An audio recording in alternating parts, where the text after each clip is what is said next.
Hello friends. और मैंने पिछला वीडियो जो है जेएनयू पीएचडी एडमिशन से रिलेटेड अपलोड किया था और उस वीडियो पर काफ़ी दोस्तों का कमेंट्स आए थे।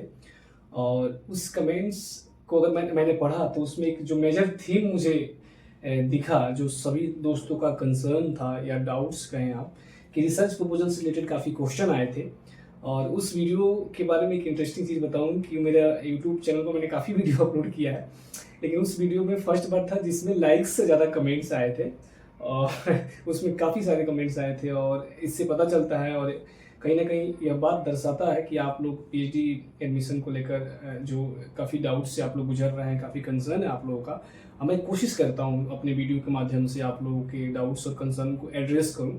तो मैं आज रिसर्च प्रपोजल के बारे में बात करूँगा, क्योंकि रिसर्च प्रपोजल से रिलेटेड काफ़ी क्वेश्चंस आ रहे हैं और उस कमेंट्स में भी देखने को मिला। और पर्सनली भी लोग मुझे जो जानते हैं रिसर्च प्रपोजल से रिलेटेड काफ़ी क्वेश्चन पूछते रहते हैं कि रिसर्च प्रपोजल का क्या फॉर्मेट होना चाहिए, इंट्रोडक्शन कैसे लिखा जाए, आपकी रिसर्च प्रॉब्लम्स कैसे लिखा जाए, रिसर्च मेथोडोलॉजी को कैसे लिखा जाए, बिब्लियोग्राफी कैसा होना चाहिए।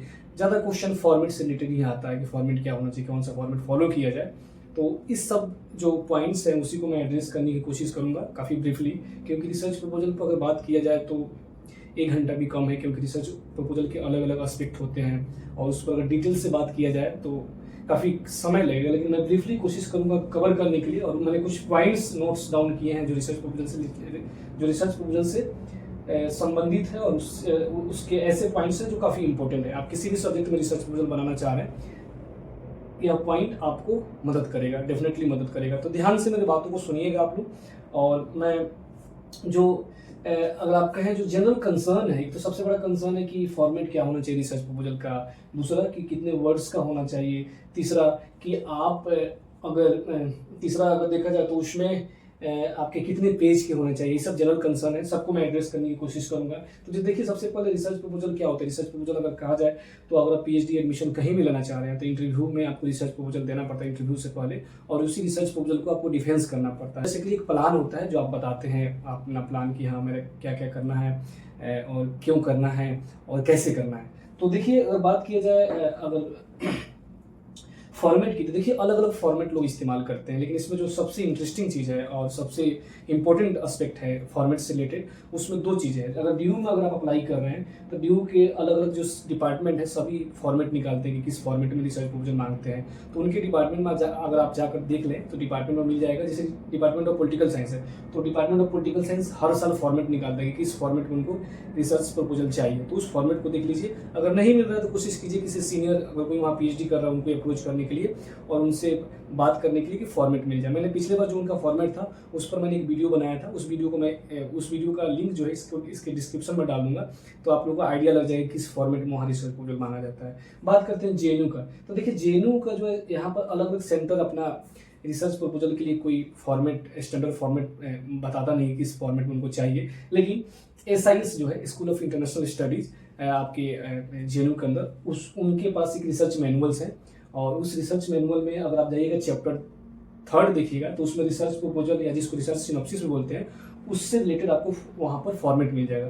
तो मेरा आप सभी से रिक्वेस्ट होगा कि अगर आप जेएनयू में किसी भी सेंटर में अप्लाई कर रहे हैं तो एसआईएस के रिसर्च मैनुअल्स जो है उसको जरूर देखिए और उसका चैप्टर 3 देखिए। चैप्टर 3 देखिएगा तो उसमें दिया हुआ है कि इंट्रोडक्शन कितने पेज का होना चाहिए, इंट्रोडक्शन से उनका क्या एक्सपेक्टेशन है, उसके अलावा लिटरेचर व्यू कितने पेज का होना चाहिए, कैसे करना है, रिसर्च मेथोडोलॉजी कितने पेज का होना चाहिए, कैसे करना है, बिब्लियोग्राफी कैसे लिखना है, इनसाइट साइटेशन कर रहे हैं तो कैसे करना है। तो आपको एक सिस्टमेटिक और साइंटिफिक तरीके से उसमें काफ़ी बताया गया है। जो भी पॉइंट है काफ़ी आपको कहें व्यवस्थित तरीके से समझाने की कोशिश किया गया है, तो उसको जरूर देखिएगा। एसआईएस के रिसर्च मैनुअल्स में चैप्टर 3 को देखिएगा तो आपको आइडिया लग जाएगी रिसर्च प्रपोजल का फॉर्मेट क्या है, कैसे लिखना है, ठीक है, लिटरेचर रिव्यू कैसे करना है। तो वहाँ से काफ़ी आप लोगों को हेल्प हो जाएगा। मैं उसका जो आप कहें तो उसका लिंक डिस्क्रिप्शन में डाल दूंगा, ठीक है। उसके बाद हम लोग बात करते हैं कि लोग बोलते हैं कितने वर्ड्स का होना चाहिए। देखिए, वर्ड्स भी वेरी करता है, लेकिन जनरली 3,3500 से लेकर 7,000 के बीच में अगर है तो जेएनयू ड्यू में चलता है इतना ही वर्ड्स के लिए। जैसे पिछले बार का मैं अगर बताऊं, ड्यू के डिपार्टमेंट ऑफ पॉलिटिकल साइंस जो निकाला था अपना रिसर्च प्रपोजल का फॉर्मेट, तो उसमें 3500 से 7,000 के बीच में दिया था। और यही होता है जनरली में, जब भी आप देखिएगा जी, जो मैं अपने एक्सपीरियंस के आधार पर बता रहा हूँ कि जनरली लोग इतना ही 4,000 वर्ड्स, 5,000 वर्ड्स, किसी का 6,000 वर्ड्स होता है। तो थोड़ा सा फ्लेक्सिबल है वर्ड्स को लेकर, ऐसा नहीं कि हाँ 5,000 वर्ड्स का होना चाहिए, थोड़ा सा फ्लेक्सिबल है, आप वर्ड्स को लेकर सेंटर फ्लेक्सिबल होते हैं, क्योंकि उनको पता है कि प्लान है, किसी का प्लान काफ़ी ब्रॉडर हो सकता है, किसी का छोटा हो सकता है। ये आपके ऊपर होता है कि आप अपने रिसर्च आइडियाज़ को, प्लान को कितने वर्ड्स में बता पा रहे हो, कितने वर्ड्स में समझा पा रहे हो, ठीक है। तो वर्ड्स को लेकर उतना पैनिक नहीं होना है, लेकिन कोशिश कीजिए कि अगर कोई सेंटर स्पेसिफिक मेंशन किया है कि नहीं मेरे यहाँ 2000 वर्ड्स का ही होना चाहिए, तो उसको फॉलो कीजिए। नहीं तो जनरली 3500 वर्ड से 7000 वर्ड्स के बीच में है तो कोई इशू नहीं है। उसके बाद आते हैं, देखिए रिसर्च प्रपोजल में अभी कुछ दिनों से काफ़ी दोस्तों का रिसर्च प्रपोजल मैं देख रहा हूँ, उसमें क्या हो रहा है कि जो फॉर्मेट को फॉलो नहीं किया गया। उसके बाद यूपीएससी टाइप का काफ़ी, जैसे यूपीएससी के स्टूडेंट खासकर यूपीएससी में जो तैयारी करते हैं, तो यूपीएससी में क्या होता है, पॉइंट वाइज नोट्स वे में लिखवाया जाता है कि हाईलाइट कीजिए, पॉइंट्स में लिखिए, वैसा आपका स्टाइल विकसित हो जाता है। जनरली आप रिसर्च प्रपोजल या एकेडमिक राइटिंग करते हैं तो इस टाइप के राइटिंग से आपको बचना चाहिए। और जनरली जैसे यूपीएससी में क्या होता है, फ्लो डायग्राम, चार्ट्स, इस सब पर काफ़ी फोकस किया जाता है, उसका इस्तेमाल आप रिसर्च प्रपोजल में मत कीजिए, क्योंकि एक आप कहें तो रॉन्ग इंप्रेशन जाता है कि हाँ कहीं ना कहीं स्टूडेंट यूपीएससी का है और यूपीएससी से पीएचडी करने आ रहा है तो सीरियस नहीं होगा। तो बचिए, कोशिश कीजिए पैराग्राफ में लिखने का या ऐसे फॉर्मेट में लिखने का, तो ज़्यादा सही होगा। क्योंकि आप पैराग्राफ में लिखते हैं या ऐसे फॉर्मेट में लिखते हैं तो एक एनालिटिकल राइटिंग रिफ्लेक्ट करता है, जो एक्सपेक्टेशन किया जाता है पीएचडी में आपका, कि आपका एनालिसिस है आइडियाज़ को लेकर, कंसेप्ट को लेकर, तो कोशिश कीजिए कि उसको फॉलो किया जाए। उसके अलावा अगर बात की जाए फॉर्मेट में, देखिए कोई भी रिसर्च प्रपोजल आप लिख रहे हैं उसमें इंट्रोडक्शन जरूर होगा, उसके बाद लिटरेचर रिव्यू होगा उसमें। उसके अलावा अगर देखा जाए तो ऑब्जेक्टिव्स होंगे। उसके ऑब्जेक्टिव क्या है, हाइपोथेसिस होता है। बहुत रिसर्च प्रपोजल में हाइपोथेसिस नहीं भी होता है, जो क्वालिटेटिव टाइप का स्टडी होता है, लेकिन जनरली अब हाइपोथेसिस भी लोग लिख रहे हैं तो हाइपोथेसिस होता है। उसके बाद स्कोप और रेशनल पूछा जाता है कि आपके स्टडी का रेशनल क्या है, स्कोप क्या है, और अगर कुछ टर्म्स आप इस्तेमाल करें तो उसका डिफिनेशन। तो ये स्कोप, रेशनल एंड डिफिनेशन, ये आपको रिसर्च प्रपोजल में होना चाहिए। उसके अलावा आपकी रिसर्च मेथडोलॉजी काफ़ी इंपॉर्टेंट है। टेंटेटिव चैप्टराइजेशन भी लोग आजकल लिख रहे हैं कि एक सही से रिफ्लेक्ट कर पाए आपकी प्लान क्या है, और टेंटेटिव चैप्टराइजेशन भी अगर आप दे दें तो सही है। उसके अलावा बिब्लियोग्राफी होता है। तो ये जो मैं बताया कि आप किसी भी रिसर्च प्रपोजल में लिखिएगा तो कोशिश कीजिए कि इस एलिमेंट को उसमें आप रिफ्लेक्ट करें, और ऐसा एलिमेंट है जो हर प्रपोजल में होता है लगभग। तो आप किसी भी फॉर्मूल को फॉलो कीजिएगा तो ऊपर नीचे हो सकता है कि कहीं हो सकता है इंट्रोडक्शन को कहीं बैकग्राउंड बोला जाए कि बैकग्राउंड लिखिए आप। जैसे एसआईएस का मैनुअल देखिएगा तो वहाँ इंट्रोडक्शन न लिख के बैकग्राउंड लिखा गया कि बैकग्राउंड फर्स्ट लिखिए, जो बैकग्राउंड होगा वो 2 पेज का होगा। उसके बाद लिटरेचर रिव्यू होगा। तो जो भी मैं बताया ये आपके रिसर्च प्रपोजल में क्या क्या एलिमेंट्स जो है काफ़ी इंपॉर्टेंट है। उसी तरह इसमें बात करते हैं खासकर इंट्रोडक्शन में कोशिश कीजिए कि आप व्हाट, व्हाई एंड हाउ, कि आप क्या करना चाहते हैं, क्यों करना चाहते हैं और कैसे करना चाहते हैं, इन 3 क्वेश्चन को उसमें एड्रेस करने की कोशिश कीजिए। उसके बाद लिटरेचर रिव्यू कीजिए, आप थीमेटिक कर सकते हैं या क्रोनोलॉजिकल वे में कर सकते हैं आप लिटरेचर रिव्यू को।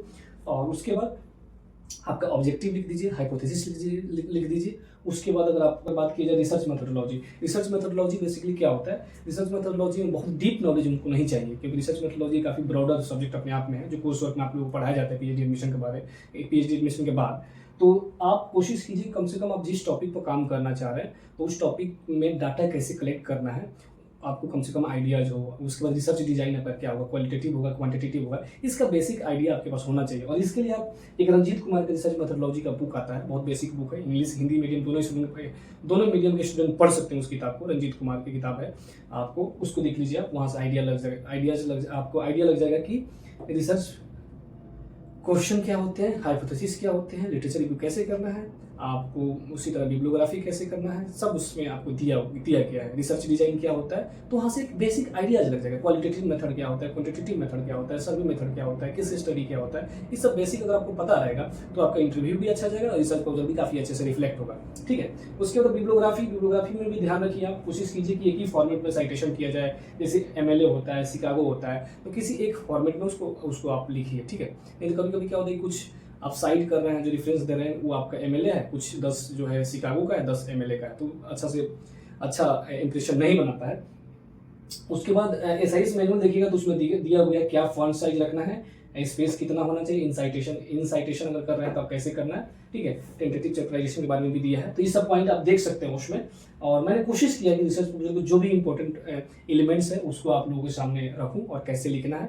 सेंट्रल क्वेश्चन कोशिश कीजिए, या रिसर्च प्रॉब्लम्स जिसको बोला जाता है, कि जितना कंसाइज हो और जितना क्लियर हो उतना अच्छे से रिफ्लेक्ट करता है। ठीक है। जनरली बहुत लोग 3-3, 4-4 सेंटेंस के रिसर्च क्वेश्चन लिख देते हैं और क्लियर ही नहीं होता है। तो आप कोशिश कीजिए कि रिसर्च क्वेश्चन क्लियर और कंसाइज हो, काफ़ी अच्छा से रिफ्लेक्ट करता है। जब उसको आप बोलते हो या बात करते हो या उसको डिफेंस करते हो तो उसको ध्यान रखिए। मैंने अपने तरफ से कोशिश किया है कि रिसर्च प्रपोजल को जितना ब्रीफली और जितना सरल शब्दों में आप लोगों को बता पाऊँ, और फॉर्मेट को भी मैं डिस्कस किया। तो लास्ट में आप लोगों से रिक्वेस्ट रहेगा कि वीडियो को जरूर लाइक कर लीजिए, चैनल को सब्सक्राइब कर लीजिए, और जो भी दोस्त खासकर पीएचडी एस्पिरेंट्स हैं उनके साथ वीडियो आप जरूर शेयर कीजिए। और आप सबसे निवेदन रहेगा कि चैनल को सब्सक्राइब कर लीजिए, क्योंकि चैनल का रीच बढ़ता है और चैनल का सब्सक्रिप्शन बढ़ता है, एक मोटिवेशन मिलता है। और वीडियो अगर अच्छा लग रहा है तो वीडियो को लाइक कर लीजिए जरूर, क्योंकि लाइक से भी एक मोटिवेशन मिलता है कि हाँ, अगर आप जो मेहनत कर रहे हैं वो कहीं ना कहीं डायरेक्टली इनडायरेक्टली एप्रिसिएशन उसको मिल रहा है। और मैं आपसे बता दूँ क्लियरली कि मैं मॉनिटरी पर्पज से ही नहीं करता हूँ, मैं भी एक रिसर्च स्कॉलर हूँ और मुझे पढ़ना बहुत अच्छा लगता है। और जो भी मुझे इन्फॉर्मेशन या जो भी एक लिव्ड एक्सपीरियंस रहा है पीएचडी करते समय या पीएचडी अगर आप कहें मैं भी पीएचडी के प्रोसेस से गुजर रहा हूँ, तो कोशिश करता हूँ उसको साझा करूँ, या मेरे आसपास जो भी लोग हैं, जो भी दोस्त हैं जो पीएचडी में अच्छे कर रहे हैं, उनका एक्सपीरियंस भी इस चैनल के माध्यम से शेयर कराता हूँ। तो आप लोग जरूर सब्सक्राइब कर लीजिए चैनल को, और मेरा वादा रहेगा कि मैं ऑथेंटिक इन्फॉर्मेशन और एक आप कहें सरल भाषा में नॉलेज को आप लोगों के पास पहुँचाऊँ। बहुत बहुत धन्यवाद।